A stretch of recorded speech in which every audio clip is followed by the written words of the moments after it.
Hey, I'm Brett Bailey. Hi, I'm Will Hawthorne. Hello, I'm Ashley Bates.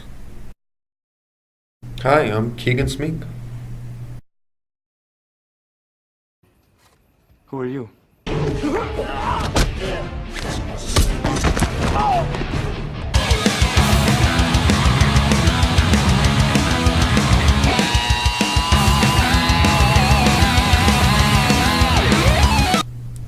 With the rise of Industry 4.0, autonomous robots have become common solutions in industry.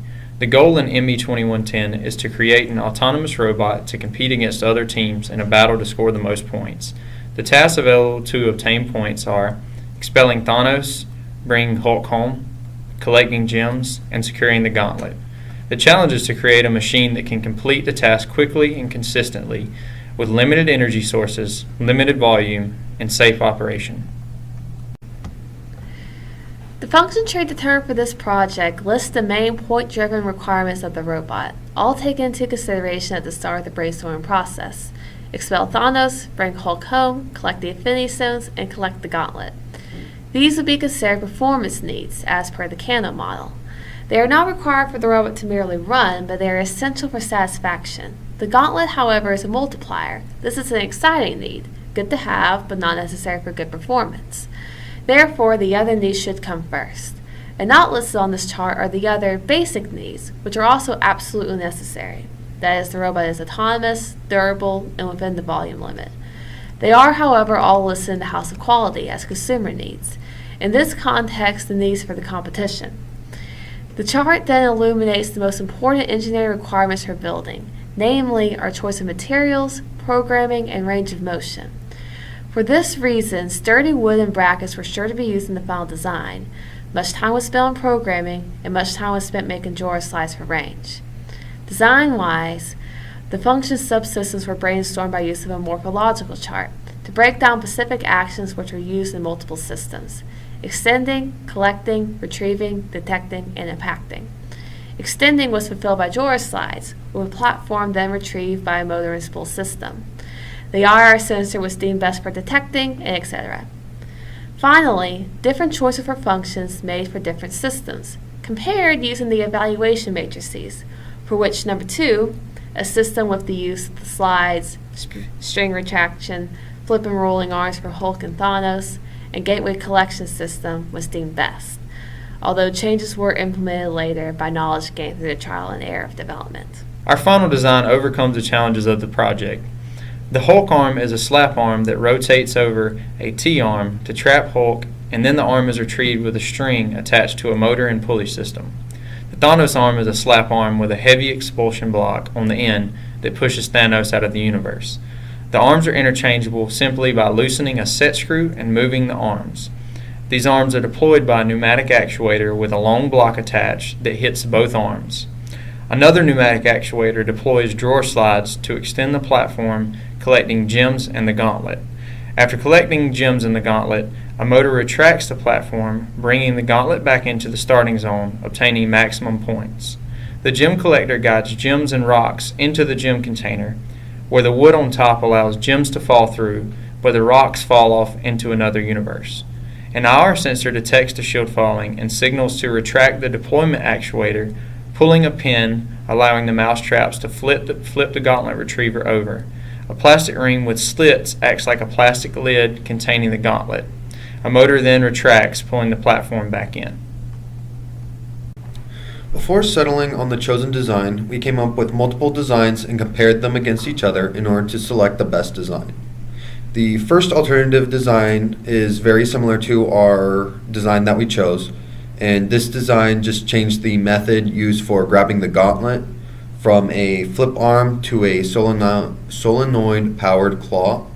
The biggest problems with this gauntlet subsystem was that it would be very difficult to make due to its complexity, and the other major problem would be that it would probably not fit the geometric dimensions, since an extra platform would be needed to raise it to the necessary height. The second alternative design is a cart that would roll out after being pushed by a pneumatic actuator, and then it would gain a little more momentum after going down the ramp. On this cart would be 2 flip arms, one for grabbing the gauntlet and the other for collecting the gems. And to deal with Hulk and Thanos, there'd be 2 arms attached to either side of the base. The biggest problem for this design would be keeping the cart from veering off target, since the arena is not a smooth surface. And if the cart does veer off, the gem collection system would probably still work, but the gauntlet retrieval arm would definitely miss. The third alternative design performs very similar to the other designs, but where it differentiates itself is how quickly it can grab the gauntlet. And it does this by using a pneumatic actuator to power the extension and retraction of a fork-like grabbing method.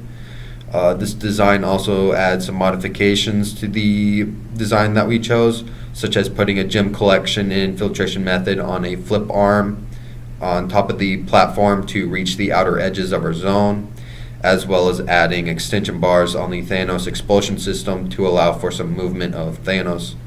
And the problem with this design is that the grabbing method for the gauntlet would not have enough reach, so a new grabbing method would need to be thought up of to take full advantage of the pneumatic actuator. With positive 1 point, the final prototype was seated 8th for the final competition. But during the week leading up to the competition, the machine underwent drastic changes. The entire robot was rebuilt in order to make some small changes and make it appear cleaner for the design review. These changes made certain systems work more efficiently, but also caused new problems that had to be fixed immediately. It is for that reason that functioning Hulk and Thanos subsystems did not receive enough testing to be activated comfortably, and the rest of the machine did not get the amount of testing that it needed leading up to the final competition either. Testing may have shown problems that arose while competing. In the final competition, the machine was able to compete in 3 rounds after placing first and second in the first 2 rounds respectively. It competed without the Hulk and Thanos subsystems, and the Gauntlet subsystem was not activating properly. Before the 3rd round, the machine was adjusted in order to fix the problem preventing the Gauntlet arm from activating properly. Unfortunately, the functioning Gauntlet arm was improperly activated and the robot was disqualified. The goal of this project was to design and build an autonomous machine to complete several tasks simultaneously. This resulting machine was seated 8th out of 56 for the final competition and competed in 3 rounds at the final competition. The design could be greatly improved by just fixing the string that caused disqualification and activating the Thanos and Hulk subsystems, provided they receive further testing. This project taught us the importance of planning ahead and starting work early. Testing was another important part of the competition that we did not appreciate until it was too late.